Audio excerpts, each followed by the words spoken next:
Hello student, आपका हमारे इस क्लास 12th की फिजिक्स क्लास में बहुत बहुत स्वागत है। उम्मीद करते हैं आप लोग बहुत अच्छे होंगे। चलिए आज की क्लास शुरुआत करते हैं। आज हमारा जो पहला चैप्टर है वैद्युत आवेश तथा क्षेत्र, इसमें आज हम आंकिक प्रश्न को लेके आए हैं। इस लेक्चर्स में हम जो है इस चैप्टर के जो इम्पोर्टेंट आंकिक प्रश्न बनते हैं, जो आपके बोर्ड एग्जाम में पूछे गए हैं तथा साथ में जिस तरीके के पूछे जाते हैं, ऐसे क्वेश्चनों को हम देखने वाले हैं। तो आप लोग वीडियो के अंत तक बने रहिएगा। देखना अभी आपका एक एक न्यूमेरिकल अच्छे से तैयार हो जाएगा। अगर आपको न्यूमेरिकल लगाने से डर लगता है या न्यूमेरिकल समझ में नहीं आता है तो आप वीडियो के अंत तक बने रहिएगा। देखना एक एक न्यूमेरिकल आपको अच्छे से समझ में आ जाएगा। इससे पहले के लेक्चर्स अगर आप लोगों ने नहीं देखा है, जितने भी डेरिवेशन बनते हैं या जितने भी डेफिनेशन बनते हैं इस चैप्टर के, सभी के डेरिवेशन और डेफिनेशन हमारे चैनल पर उपलब्ध है। आप नीचे डिस्क्रिप्शन में प्लेलिस्ट मिल जाएगा, वहां से जा करके आप अपने बोर्ड एग्जाम से अच्छी तैयारी कर सकते हैं। तो चलिए देखते हैं आज का हमारा पहला क्वेश्चन कौन सा है। देखो बच्चों, जो हमारा पहला क्वेश्चन है काफी ज्यादा इंपॉर्टेंट है। इस टाइप के क्वेश्चन आपके बोर्ड एग्जाम में देखने को मिलते हैं। यदि किसी आवेशित चालक पर 1500 इलेक्ट्रॉनों की अधिकता है, मान लीजिए कोई हमारा आवेशित चालक है जिस पर 1500 इलेक्ट्रॉनों की अधिकता है, तो इस चालक पर उपस्थित आवेश की प्रकृति, यानी जो हमारा चालक है इस पर किस प्रकार का आवेश है, तो यही कहा गया कि चालक पर उपस्थित आवेश की प्रकृति तथा आवेश की मात्रा ज्ञात करो, यानी कितनी मात्रा है इसको आपको निकालना है। तो चलिए देखते हैं इस क्वेश्चन को कैसे सॉल्व करते हैं। भाई सबसे पहले आप एक फार्मूला जानते हैं, Q बराबर LE होता है। अब इसमें दिया क्या गया है, कहा गया यदि किसी आवेशित चालक पर इतने इलेक्ट्रॉन की अधिकता है, यानी आपको इलेक्ट्रॉनों की संख्या कहा दिया गया है, n की वैल्यू दिया है 1500 इलेक्ट्रॉन, ये इसकी संख्या है। अब कह रहा अधिकता है मतलब इलेक्ट्रॉन ज्यादा होगा इस पर, पहली बात। और दूसरी बात क्या कहा गया, इलेक्ट्रॉन की अधिकता है मतलब इलेक्ट्रॉन की बात ही कर रहा है। इसका मतलब ई की बात, और एक इलेक्ट्रॉन पर जो आवेश होता है 1.6 गुणे 10 की घाते -19 कूलाम, क्यों, ये आवेश होता है इलेक्ट्रॉन का। अब आप कह रहा है इस पर कि आवेश की मात्रा, यानी कितना आवेश है मतलब क्यों निकालना है, और साथ में चालक पर उपस्थित आवेश की प्रकृति, और ये जो आवेश है इस पर क्या प्रकृति है। तो भाई आप पहले क्यू निकाल लो। आप जानते हैं क्यू बराबर Ne होता है। क्या होता है, क्यू बराबर Ne। आपको n दिया गया है भाई, 1500 दिया गया है। एक इलेक्ट्रॉन पर आवेश 1.6 गुणे 10 घाते -19 होता है। आप इसको गुणा कराएंगे भाई, ये आपका 15 ये हो जाएगा, और गुणे 1.6 है ही है, और गुणे 10 घाते 19 है, 2 जीरो है, 2 जीरो इसमें से घट जाएगा। 10 घाते 19 में से 2 जीरो घटा दोगे तो 10 घाते 17 आ जाएगा। इतना समझ में आया कि नहीं भाई, ये 2 जीरो लगा है ना, 10 की घाते 2 लिख सकते हो, और 10 की घाते 2 में से भाई अब एक 10 की घाते -19 है, तो ये 2 पावर घट जाएगा, 17 बच जाएगा। अब इसका आप गुणा करा दीजिए। आप 15 और 16 1.6 का गुणा करा दीजिए। 6 पंचे 30, 3 आ जाएगा, 6 का 6 3 9, 1 पंजे 5, 1 इक्के 1, ये आपका 9 5 14 हो जाएगा, और ये 2 हो जाएगा। एक अंक के बाद दशमलव लगा देंगे, तो यहाँ पर ये Q की वैल्यू जो देखने को मिलेगा ये 24.0 गुणे 10 की घाते -17 ये रहेगा। थोड़ा और अगर आप दिमाग लगाते हैं तो आपका ये Q बराबर भाई, ये दशमलव इधर आएगा 2.4, और गुणे 10 घाते ये जो 17 है इसको आप -16 इतना लिख सकते हो। अब क्यों है, तो ये जो है आपको कूलाम में ये आंसर आपको देखने को मिल जाएगा। पहली बात तो इस पर जो आवेश मिलेगा, यानी आवेश की मात्रा जो आपने देखा, आवेश की मात्रा वो आपको 2.4 गुणे 10 की घाते -16 कूलाम ये है। अब दूसरी बात, जब इलेक्ट्रॉनों की अधिकता है तो प्रकृति कैसा होगा, प्रकृति ऋणात्मक हो जाएगा। तो आप बताएंगे प्रकृति जो इसकी होगी, प्रकृति ऋणात्मक होगी। कैसा होगा, ऋणात्मक होगा। समझ में आया कि नहीं भाई, जब इलेक्ट्रॉनों की ही अधिकता है तो प्रकृति कैसा होगा, ऋणात्मक होगा। समझ में आ गया होगा सवाल, कुछ नहीं करना है भाई। क्यू बराबर, यानी आपको फार्मूला पता है, n दिया गया है, और E एक इलेक्ट्रॉन का आवेश आपको पता है, क्यू निकाल लीजिए, यही आवेश की मात्रा आपको निकल आएगी। समझ में आ गया। चलो अगला क्वेश्चन देख लेते हैं। देखो भाई, अगला क्वेश्चन हमारा जो है ये काफी ज्यादा इंपॉर्टेंट है, आपके बोर्ड एग्जाम में पूछा गया है। क्वेश्चन हमारा है कि दो बिंदु आवेश, एक +9 इलेक्ट्रॉन तथा एक प्लस इलेक्ट्रॉन है, और परस्पर a मीटर की दूरी पर रखा है। कितनी दूरी पर रखा है, a मीटर की, दोनों जो है एक दूसरे से दूरी पर रखे हैं। बताइए कि तीसरे आवेश, कोई तीसरा आवेश हमारा Q है, को दोनों बिंदुओं को मिलाने वाली यानी दोनों के बीच में कहीं रखना है, मिलाने वाली रेखा पर कहाँ रखा जाए कि वह संतुलन में रहे यानी बराबर पे रहे। देखो ये आप ऐसे समझ सकते हैं कि मान लीजिए दो बिंदु आवेश है, एक यहाँ पर रखा गया है और एक यहाँ पर रखा गया है, ये +9 है और ये हमारा +E है। भाई 9E यहाँ पर है और ये E है और दोनों की बीच की दूरी जो बताया गया है वो A है। तो भाई ठीक है, हम Q को यही बीचों बीच में कहीं रखते हैं, या बीचों बीच में रखे, थोड़ा इधर रखेंगे क्योंकि इधर भार ज्यादा है तो इधर ज्यादा हो जाएगा। अब भाई यहाँ रखेंगे तो अब इसको हम R मान लेते हैं, इधर की दूरी R है। भाई एक अलग की आप R मान लीजिए, समझ में आया कि नहीं? एक अलग की R मान लीजिए और दूसरे अलग की यहाँ की जो दूरी हो जाएगी A-R हो जाएगा। क्यों, इतना समझ में आया कि नहीं? भाई यहाँ से यहाँ तक अगर हमने R मान लिया तो पूरे में से R घटा देंगे तो ये दूरी हमारा मिल जाएगा। समझ में आ गया ना? तो अब F1 बराबर आप जानते हैं जो कूलाम का नियम कहता है, क्या कहता है, लगने वाला आकर्षण और प्रतिकर्षण बल जो होता है वो दोनों आवेशों के गुणनफल के अनुक्रमानुपाती तथा उनके बीच की दूरी के वर्ग के व्युत्क्रमानुपाती होता है। ये कूलाम का नियम बताया गया। तो यहाँ पर F1 बराबर 1/4πε0, अगर हम इसको देखते हैं तो Q1 की वैल्यू 9 ही हो जाएगा यानी 9E और Q की और लास्ट यहाँ Q रखा गया है, Q हो जाएगा और R² मतलब यहाँ R है, R का वर्ग हो जाएगा। इतना समझ में आ गया? ये तो F1 की बात हो गई। इसी तरीके से अगर हम F2 की बात करें तो F2 वाला भाई इधर देखेंगे अगर तो ये हमारा हो जाएगा 1/4πε0, ये हमारा Q हो जाएगा और भाई इलेक्ट्रॉन इधर का है तो ये हमारा E हो जाएगा, +E हो जाएगा और इनके बीच की दूरी अगर देखा जाए तो A-R का वर्ग हो जाएगा। इतना समझ में आ गया ना?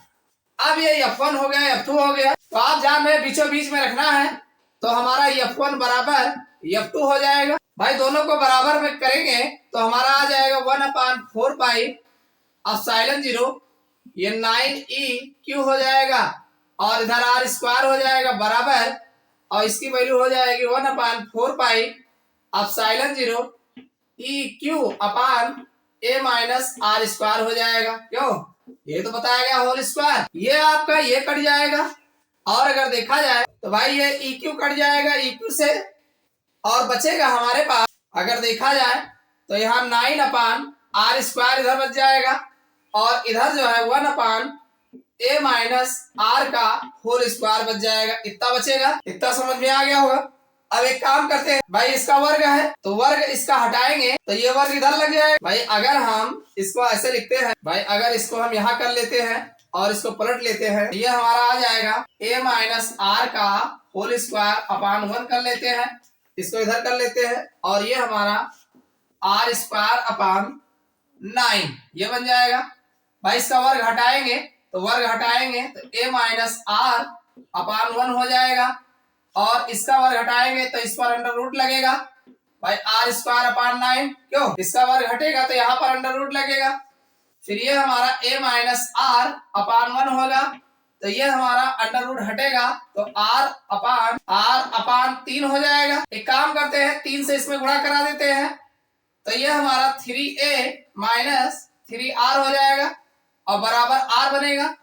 एक काम करते हैं, भाई 3A है, 3A हो जाएगा बराबर 3R इधर ले जाएंगे तो 3R प्लस में जाएगा और +R हो जाएगा, 3A बराबर ये 4R हो जाएगा। क्यों, अगर आप R निकालते हैं R बराबर तो ये हमारा 3A अपान 4 आ जाएगा। तो कुल मिला के जो हमारा ये यहाँ दूरी है, इनके बीच की दूरी है, इतना R आ जाएगा। अब R तुम्हें मिल जाएगा तो A भी आराम से पा जाओगे। तो ये आप भाई A अगर पता है तो इतना आपको मिल जाएगा। तो कुल मिला के अगर बीचों बीच में रखना है तो जो हमारी दूरी है R बराबर 3A अपान 4, इतनी दूरी पर रखोगे तो ये हमारा बिंदु आवेश जो है बीचों बीच में आ जाएगा। समझ में आया कि नहीं? मोस्ट इंपॉर्टेंट न्यूमेरिकल है, इस तरीके के बोर्ड एग्जाम में आपके पूछे गए हैं। कुछ नहीं करना है भाई, एक 9E हो जाएगा +E हो जाएगा जो दिया गया है, दोनों A मीटर की दूरी पर रखे हैं, A हो जाएगा। अब Q को हमें रखना है तो यही कहीं रखेंगे और इधर से दूरी R मान लेते हैं तो ये दूरी आपका A-R हो जाएगा। इसके हिसाब से F1 और F2 आप निकाल लीजिए, दोनों को बराबर कर दीजिए, काट पीट दीजिए, आराम से सॉल्व करिएगा, आपका बन जाएगा।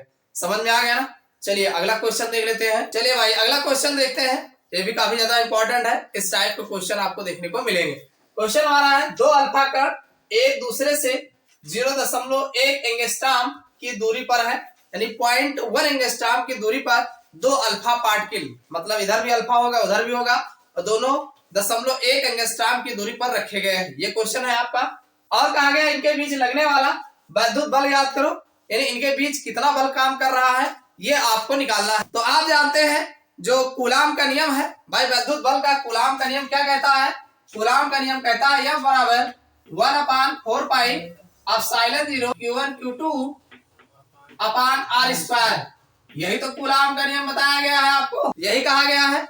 और ध्यान सुनिए भाई, अल्फा कण पर आवेश की अगर हम बात करें, अल्फा कण पर आवेश, भाई एक अल्फा कण का फार्मूला जो होता है 2He4 होता है। तो आप देख रहे हैं इसमें कितने इलेक्ट्रॉन्स है? 2 इलेक्ट्रॉन है। तो भाई एक अल्फा कण, भाई 2 अल्फा कण है, एक अल्फा कण पर अगर देखा जाए तो 2 इलेक्ट्रॉन्स हैं। तो जब 2 इलेक्ट्रॉन्स हैं तो इनका अगर देखेंगे भाई 2 हो जाएगा, एक इलेक्ट्रॉन्स पर 1.6 × 10⁻−19 कूलाम आवेश होता है।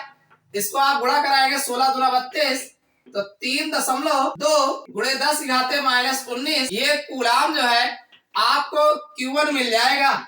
इसी तरीके से अगर आप Q2 की बात करेंगे भाई एक अल्फा कण पर जो आवेश होगा इतना होगा, Q1 पर हो जाएगा, तो ऐसे Q2 पर भी तो इतने होगा। तो ये भी 3.2 × 10⁻−19 कूलाम जो है इस पर भी आपको देखने को मिल जाएगा। इतनी बात समझ में आई। और दूरी जो दिया गया है, कितने दूरी पर रखे गए हैं, मतलब R की वैल्यू जो दिया गया है 0.1 एंगस्ट्रॉम दिया गया है। इसको आप चेंज करेंगे तो 0.1 × 10⁻−10 ये आपका मीटर में होता है।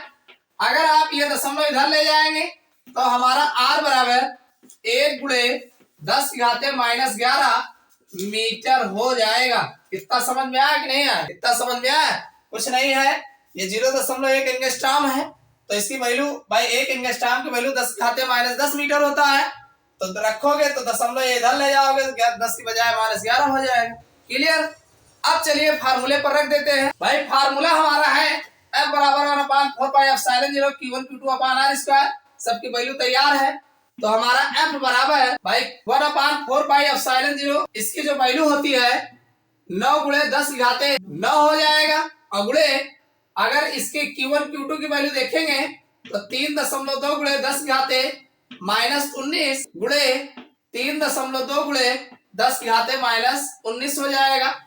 और बटे में अगर आप देखते हैं तो R स्क्वायर मतलब 1 × 10⁻11 1 × 10⁻11। इतना समझ में आ गया होगा भाई। R स्क्वायर यहाँ पर है तो ये R जो हमने लिया है 2 जगह लिख दिया। ठीक, समझ में आ गया ना। चलिए आराम से सॉल्व कर लेते हैं, कुछ नहीं करना है।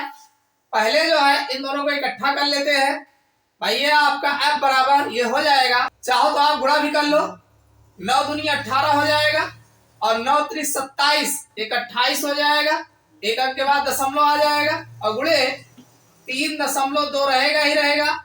और ये हमारा भाई 19 और 19 दोनों 38 माइनस कितना आ जाएगा, अरे एक दोनों पहले जोड़ो, 19 दूना 38 हो जाएगा। और ये प्लस में है, इसको +9 लगा दो और बटे में ये आपका 10 की घाते कितना है -11 11 दूना 22। क्यों, थोड़ा और नीचे चलते हैं। F बराबर इसको इसमें गुणा करा लो, 2 अंक के बाद दशमलव है यहाँ लगा देंगे, तो ये हमारा 92.16 × 10 की घाते कितना है 38 में से 9 निकालोगे तो ये -29 आ जाएगा। और नीचे 10 की घाते 22 है, ऊपर जाएगा प्लस ये 22 हो जाएगा। क्यों, ऐसे ही तो करोगे, ये नीचे वाला -22 से ऊपर जाएगा +22 हो जाएगा। इसको ठीक करोगे और तो F बराबर ये हमारा 92.16 × 10 की घाते कितना आ जाएगा भाई, 9 में से 2 गया 7 बचेगा, 7 2 9 और ये चला जाएगा माइनस, क्यों इतना तो बचेगा भाई, 9 में से 2 जाएगा 7 बचेगा और 2 में से 2 जाएगा कुछ नहीं बचेगा, तो इतना आ जाएगा। तो अब चूंकि ये F की वैल्यू है तो न्यूटन में होगा भाई, किसमें होगा, न्यूटन। यही आपका आंसर जो है आपको देखने को मिल जाएगा। समझ में आया कि नहीं? यानी दोनों बिंदु आवेशों के बीच जो है इतने न्यूटन का बल जो है आपको देखने को मिलेगा। समझ में आ गया होगा। चलो अब दूसरा सवाल देख लेते हैं। चलिए भाई अगला क्वेश्चन देखते हैं। ये आपके बोर्ड एग्जाम में 19 और 20 और साथ में और भी पूछा गया है, काफी ज्यादा इंपॉर्टेंट है। हमारा क्वेश्चन है, एक अनंत लंबाई के एक समान आवेशित सीधे तार, यानी हमारा कोई तार है जो अनंत लंबाई का है, सीधे तार का रैखिक आवेश घनत्व, इसमें रैखिक आवेश घनत्व दे रखा है, वो 10.0 गुणे 10⁻⁸ कूलाम प्रति मीटर है। ये रैखिक घनत्व दिया गया है।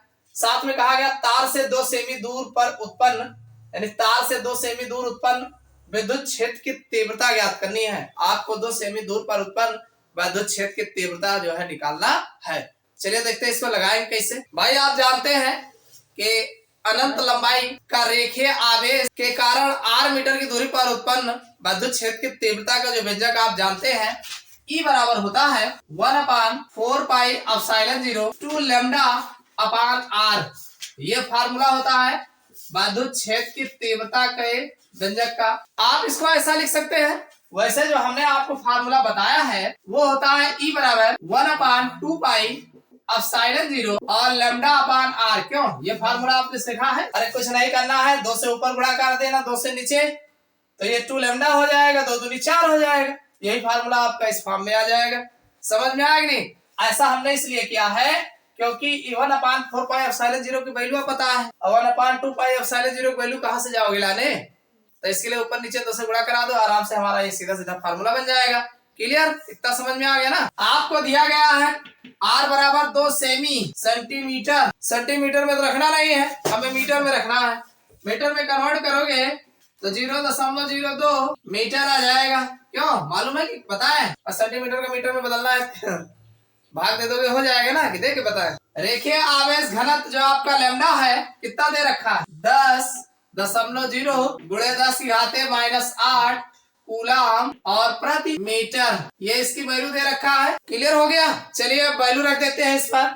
इसकी वैल्यू तो आपको पता है 1/4πε0 कितना होता है? 9 गुणे 10⁻9 हो जाएगा। ठीक, तो ये हमारा तीव्रता E बराबर, भाई वैल्यू रख देंगे 9 गुणे 10⁻9 हो जाएगा गुणे 2 λ, भाई 2 तो रहेगा ही रहेगा। लैम्डा की वैल्यू है 10 गुणे 10⁻⁻8 हो जाएगा, और बटे में r की वैल्यू कितना है? 0.02 है। क्लियर? कितना है ना?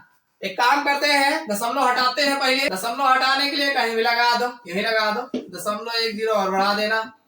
ठीक है, 1 0 यहाँ और बढ़ा दो, 10 दशमलव, इसको 2 0 बढ़ा लो, ये दशमलव हट जाएगा। तो ये हमारा 9 दूनी 18 हो जाएगा, अगुड़े और ये दशमलव हट जाएगा, तो भाई 3 0 ये हो जाएगा 3 0, अगुड़े 10⁻9 है और -8 है, घट जाएगा तो 1 0 और बढ़ जाएगा। क्यों?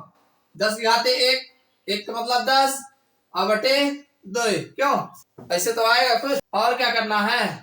2 9 18, 9 आ जाएगा, तो ये हमारा 9 गुणे और 3 ये है 4 हो जाएगा। क्यों? तो 10⁻4 आ जाएगा। ये विद्युत क्षेत्र की तीव्रता है, और इसे हम लिखते हैं न्यूटन प्रति कूलाम। भाई विद्युत क्षेत्र की तीव्रता का मात्रक न्यूटन प्रति कूलाम, 9 गुणे 10⁻4, यही हमारा आंसर आ जाएगा। समझ में आया? भाई विद्युत क्षेत्र की तीव्रता जो निकल के आएगी, इतने तो निकल के आया। कितना आसान सवाल है, ये काफी ज्यादा इंपॉर्टेंट है, कई बार पूछा गया है। चलिए अगला देख लेते हैं। अगला क्वेश्चन सेम उसी जैसा है, ये भी आपके बोर्ड एग्जाम में पूछा गया है। हमारा क्वेश्चन है, एक अनंत रेखीय आवेश 2.0 मीटर पर 4.5 गुणे 10⁻4 न्यूटन प्रति कूलाम का विद्युत क्षेत्र उत्पन्न करता है। ये आपका क्वेश्चन है। फिर आगे कहा गया रेखीय आवेश घनत्व ज्ञात करना है, लैम्डा की वैल्यू आपको निकालना है। क्यों? यही तो है भाई। लैम्डा निकालने के लिए सबसे पहले आप विद्युत क्षेत्र की तीव्रता का फार्मूला जो आपको पता है रेखीय आवेश घनत्व पर, आप जानते हैं विद्युत क्षेत्र की तीव्रता E बराबर 1/2πε0 λ/r होता है। ये फार्मूला होता है। इसको थोड़ा से और ठीक कर लेते हैं, तो E बराबर 1/4πε0, अरे ऊपर नीचे 2 से गुणा करा दीजिए, तो 2 λ/r हो जाएगा। समझ में आया कि नहीं? इस फार्मूले पर रखते हैं। तो यहाँ पर हमें लैम्डा निकालना है। क्या निकालना है? लैम्डा की वैल्यू निकालना है। दिया क्या गया है? कहा गया रेखीय आवेश इतना मीटर पर, मतलब r की वैल्यू दिया गया है 2.0 मीटर, और क्या दे रखा है? कहा गया इतना न्यूटन प्रति कूलाम विद्युत क्षेत्र उत्पन्न करता है। मतलब ई की वैल्यू आपको दिया गया है 4.5 गुणे 10⁻⁴ न्यूटन प्रति कूलाम। यह आपको दे रखा है भाई, घनत्व निकालना है। ये आप जानते हैं 1/4πε0 इसकी जो वैल्यू होती है 9 गुणे 10⁻9 होती है, क्यों मालूम है ना। बस आराम से इसी फार्मूले पर रख दीजिए भाई। यहाँ से हमें भाई ई की वैल्यू आपका है 4.5 गुणे 10⁻⁴ दिया गया है, और इसकी वैल्यू आ जाएगा 9 गुणे 10⁻9 हो जाएगा, और 2 लेमडा। भाई लेमडा आपको निकालना है, और नीचे आपका जो आ जाएगा इसको आप पूरा नीचे मान सकते हैं। आर की वैल्यू दिया गया है 2.0। इतना समझ में आया। एक काम करते हैं, ये दोनों गुणे में चले जाएंगे और ये ऊपर ऊपर है, तो अगर हम लेमडा निकालेंगे तो लेमडा के साथ वाले नीचे आ जाएंगे। मतलब 2 गुणे 9 और गुणे 10⁻9 ये नीचे आ जाएगा क्योंकि इनके साथ है, इसको बटा 1 मानेंगे तो ऐसे आएगा। ये ऊपर चले जाएंगे 4.5 गुणे 2 और गुणे 10⁻⁴। भाई 2.0 लगा है, नहीं लिखेंगे जीरो वाला, कोई दिक्कत है? मत लिखिए, कोई जबरदस्ती है का? तो यहाँ 2.0 को हमने 2 लिख दिया, और 4.5 ये हो गया, 10⁻⁴ हमने लिख दिया। कोई चीज छूटने न पाए, ध्यान रखिएगा। कुछ नहीं करना है, ये 2 से 2 कैंसिल हो जाएगा, और 45 दूना 90 पहले दशमलव लगा लो भाई, 1 दशमलव यहाँ बढ़ा लेते हैं। क्लियर। अब ये आपका सीधा सीधा लैम्डा बराबर 4.9 ये दशमलव लगा है ना, एक के बाद यहाँ पर भी है, तो ये आ जाएगा 45 गुणे 10⁻⁴, और नीचे आ जाएगा 90 गुणे 10⁻9, तो 45 दूना 90, ये आपका 1/2 हो जाएगा, और गुणे 10⁻⁴ ऊपर है, ये ऊपर जाएंगे तो प्लस में है -9 आ जाएगा। क्लियर। इतना समझ में आया। 1/2 का मतलब कितना होता है 0.5। तो ये हमारा लैम्डा बराबर 0.5 और गुणे 10⁻⁴। अब कितना बचेगा भाई, 5 4 9 -5 आ जाएगा। अरे माइनस वाला ज्यादा है ना, जो ज्यादा रहे वही चिन्ह लीन जाते का ध्यान रखें। एक काम करते हैं, दशमलव इधर लगा लेते हैं। जब इस दशमलव को इधर लगाएंगे और गुणे 10⁻⁻, -5 का -6 बता दियो, और लैम्डा है, इसकी वैल्यू आ जाएगी कूलाम प्रति मीटर। यही आंसर निकल के आ जाएगा भाई आप लोग का। ये केवल दशमलव हमारा इधर जाएगा, इधर जाएगा 5.0 हो जाएगा भाई 0 पॉइंट। अब जब इधर 1 पॉइंट जाएगा तो इस पर 1 जो है बढ़ जाएगा, प्लस बढ़ेगा, तो 5 से 6 हो जाएगा। ठीक, समझ में आया। कुछ नहीं करना है, ये सब वैल्यू आपका दिया गया है। इसको उठा के यहाँ रखेंगे, तो हमें लैम्डा की वैल्यू निकालना है। आराम से इधर उधर करिएगा, कोई जबरदस्ती नहीं, आराम से काटिएगा। जो कटेगा कटेगा, नहीं कटेगा ऐसे काटिएगा। 45 दूना 90 1/2 आएगा, इसका 0.5 हो जाएगा, और इसको आप नीचे से ऊपर ले जाओगे, प्लस में है माइनस में हो जाएगा, घट जाएगा, इतना आएगा। इसको आप इधर ले जाओगे तो इधर 5.0 बन जाएगा, और ये पावर में 1 बढ़ जाएगा। ठीक, तो ये -5 था, -6 हो जाएगा कूलाम प्रति मीटर। समझ में आ गया होगा भाई। अगले क्वेश्चन की अगर हम बात करें, ये भी आपके बोर्ड एग्जाम्स में कई बार पूछा गया है, 2017 और 21 के पेपर में मिल जाएगा, साथ में और भी पूछा गया है। हमारा जो क्वेश्चन है, 1.0 माइक्रो कूलाम के 2 बराबर एवं विपरीत प्रकार के आवेश 2.0 मिमी दूरी पर रखे हैं। इस विद्युत दुर्ध्रुव का दुर्ध्रुव आघूर्ण ज्ञात कीजिए। आपको एक अच्छे से पता है दुर्ध्रुव आघूर्ण का जो फार्मूला होता है भाई, P बराबर क्या होता है, P बराबर Q गुणे 2L। भाई यही तो फार्मूला, दुर्ध्रुव आघूर्ण P बराबर Q गुणे 2L। ये आपको अच्छे से फार्मूला पता है। अब क्वेश्चन में आपके दिया क्या गया है भाई, Q की वैल्यू दिया गया है, Q की वैल्यू है 1.0, ये है माइक्रो कूलाम। आप जानते हैं एक माइक्रो कूलाम की वैल्यू जो होती है भाई, एक माइक्रो कूलाम की वैल्यू होती है 10⁻⁻6 कूलाम होता है। इसको उठा के यहाँ रखेंगे तो हमारा Q बराबर 1.0 गुणे 10⁻⁻6 कूलाम जो है निकल के आ जाएगा। इतना समझ में आ गया। और क्या कहा गया, प्रकार के आवेश इतनी दूरी पर रखे हैं, मतलब इसकी लंबाई दिया गया है 2.0 मिमी। भाई दिया गया है मिमी, हमें मिमी नहीं रखना है, मीटर में रखना है। तो मिमी को मीटर में चेंज करोगे तो ये आपका L बराबर आ जाएगा 2.0 गुणे 10⁻³ मीटर। ये आपका मिमी से मिलीमीटर से मीटर में चेंज हो जाएगा। चलिए दुर्ध्रुव आघूर्ण निकाल लेते हैं। P भाई P बराबर आपका हो जाएगा भाई, Q कितना दिया है 1.0 गुणे 10⁻, अरे 0 उरो रहने दो लगाने को, 1 गुणे 10⁻ कितना है -6 है, और 2L 2 तो रहेगा ही रहेगा, L की वैल्यू 2 गुणे 10 घाते -3। इतना समझ में आ गया। चलो आगे चलते हैं, इसको गुणा कराते हैं। अरे 2 दूनी 4 हो जाएगा, अब गुणे 10 की घाते -6 है, -3 जोड़ दो, 6 3 9 हो जाएगा, -9 आ जाएगा। अरे यही तो निकालना है, यही तो हमारा आ जाएगा कूलाम मीटर। अरे P है, Q है, कूलाम है, या मीटर में रहेगा तो कूलाम मीटर नहीं होगा। यही आंसर आ जाएगा भाई, ज्यादा दिमाग लगाने की जरूरत ही नहीं है, आराम से आ गया। एक लाइन रख के गुणा करा दो, बस आंसर आ गया। ठीक, काफी ज्यादा इंपॉर्टेंट है, पूछा गया है आपके एग्जाम में। ये वीडियो आपको कैसा लगा कमेंट करके जरूर बताइएगा। वीडियो को लाइक नहीं किया लाइक कर दीजिएगा। फिर मिलते हैं अगले क्लास में, जो और क्वेश्चन बचे होंगे उनको भी देख लेंगे।